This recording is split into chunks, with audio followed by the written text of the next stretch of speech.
Nós tivemos um estágio em meados do século XX de um desenvolvimento conduzido pelo Estado, em que o Estado, atrás de barreiras protecionistas, selecionava alguns poucos setores nos quais nós iríamos nos especializar. Depois nós passamos para o segundo modelo, que foi esse nacional consumismo, por assim dizer, que é o modelo das últimas 2 décadas. E agora nós precisamos construir um terceiro modelo, que não é apenas uma volta ao primeiro.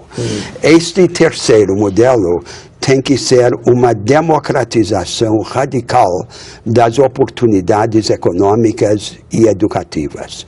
O seu primeiro aspecto é o aspecto do produtivismo includente. E aí eu vejo 3 componentes decisivos nesse primeiro capítulo do projeto.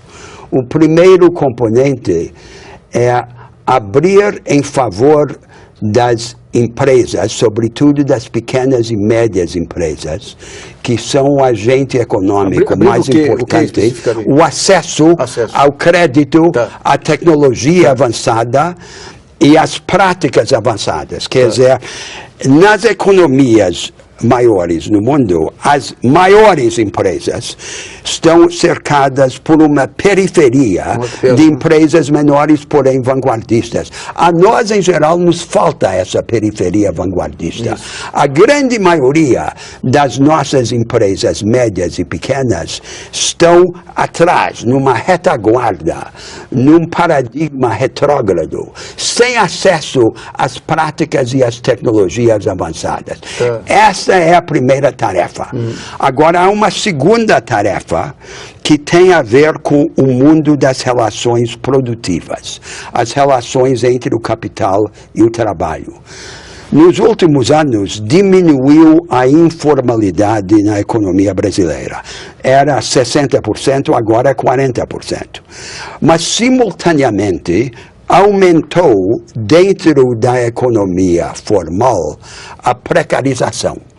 Uma proporção crescente de trabalhadores brasileiros está em situações precarizadas, de trabalho terceirizado ou temporário ou autoemprego, sem a proteção efetiva das leis.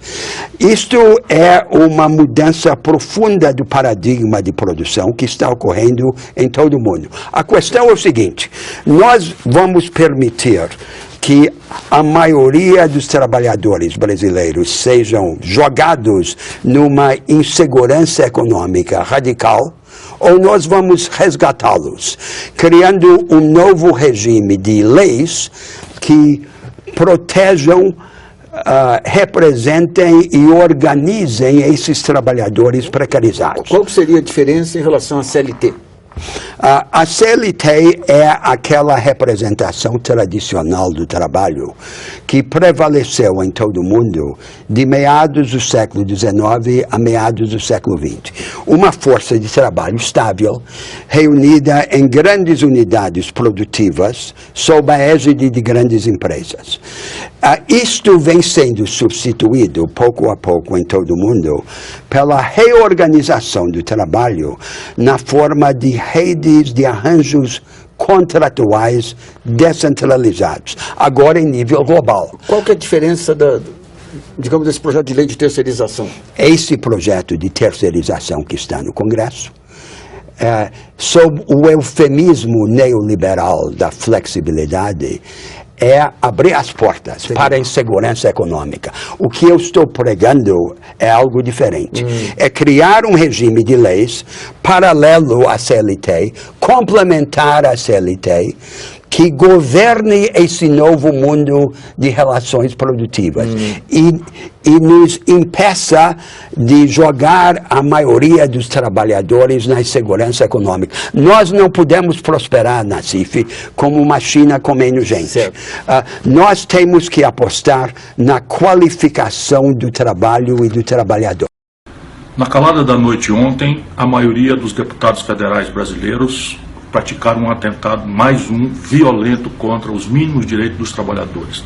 Foi aprovada, e depende agora só da sanção do presidente Michel Temer, a terceirização sem restrição e a expansão do contrato temporário de trabalho. Isso você vai entender na prática, se a gente não lutar enquanto ainda é tempo, precariza dramaticamente, espreme a possibilidade de melhoria de salários, retira franquias que foram conquistadas desde a década de 40 pela CLT.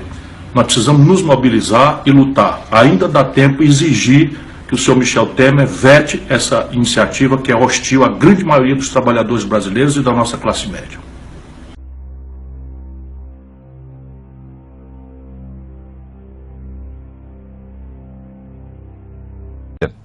O presidente Michel Temer sancionou a chamada lei da terceirização. O repórter Paulo La Sálvia tem as informações para a gente. Olá, Paulo, boa noite. Voltamos aqui do Palácio Planalto. Boa noite, Roberto. Boa noite a todos que nos assistem na TV NBR. Olha, Roberto, o presidente Michel Temer sancionou o projeto de lei que amplia o processo de terceirização no mercado de trabalho brasileiro na tarde desta sexta-feira aqui no Palácio do Planalto. Este projeto de lei foi aprovado pela Câmara dos Deputados neste mês de março e há 19 anos atrás pelo Senado Federal.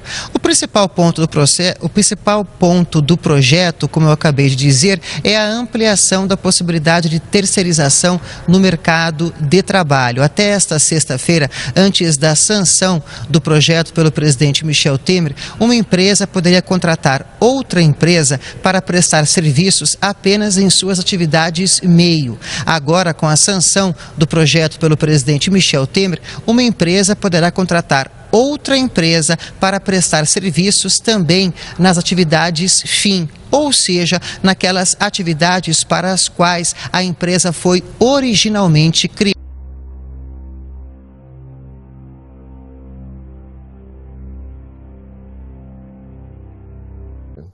We're talking about rich South Korea, but you recently wrote that the people in South Korea are very unhappy to the point of actually committing suicide. That's right. No, Why? unfortunately, What's going on? back in 1995, our suicide rate was below the OECD average. Today, it's at 3 times the OECD average. Since 1997, the Asian financial crisis, we were forced by the IMF and also driven by internal supporters of neoliberalism, have adopted neoliberal policies on a massive scale, which has created a huge amount of problems. First, it has exposed the companies to this short-term pressures from the stock market, and it has reduced investment, it has reduced new jobs, reduced the overall growth. On top of that, it has made companies to become more vicious about the workers. I mean, we, of course, never had very nice capitalists in the sense of treating the workers well, but now they become... It's getting worse. Yeah, because they have to create all this short-term profit. How do you do that? I mean, basically sack anyone you can think of and rehire some of those people that you need as agency workers with no protection, no pensions, nothing. And the wages at half the level of regular workers.